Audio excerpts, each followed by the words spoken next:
सिक्कों का पेड़। चंदनपुर नगर में एक गरीब ब्राह्मण रहता था, जिसके पास खाने तक के लिए कुछ नहीं बचा था। मदद की आशा में वह राजा के दरबार पहुंचा। ब्राह्मण ने राजा से कहा, मुझे आपकी मेहनत की कमाई चाहिए, खजाने का धन नहीं। राजा सोच में पड़ गया, क्योंकि उसने कभी मेहनत से पैसा कमाया ही नहीं था। राजा ने शाही वस्त्र छोड़ दिए और साधारण व्यक्ति बनकर गांव की ओर चल पड़ा। सड़क पर काम कर रहे मजदूरों को देखकर राजा ने भी मेहनत करने का निश्चय किया। कुदाल उठाते ही राजा समझ गया, मेहनत करना कितना कठिन होता है। पसीने और छालों के बाद राजा को पहली बार मेहनत की कमाई मिली। 4 आने का सिक्का राजा के लिए किसी खजाने से कम नहीं था। राजा ने गर्व से कहा, यह मेरी मेहनत की कमाई है। ब्राह्मण ने सिक्के लिए, राजा को नमस्कार किया और अपने घर लौट आया। ब्राह्मण ने सिक्कों को मिट्टी में गाड़ा और वहीं से चमत्कार शुरू हुआ। थोड़े ही समय में वहां सिक्कों से भरा एक विशाल पेड़ उग आया।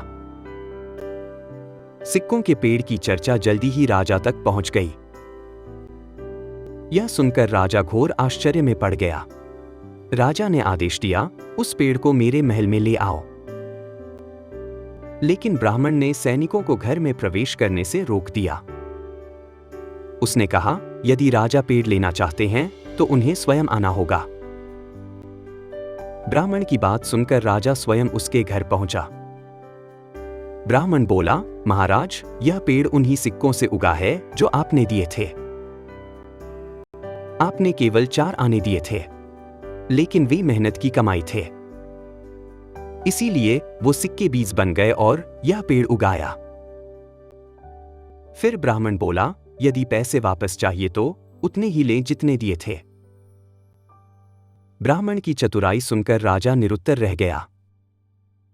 राजा बिना कुछ कहे चुपचाप वहां से लौट गया। मेहनत की कमाई सबसे मूल्यवान होती है।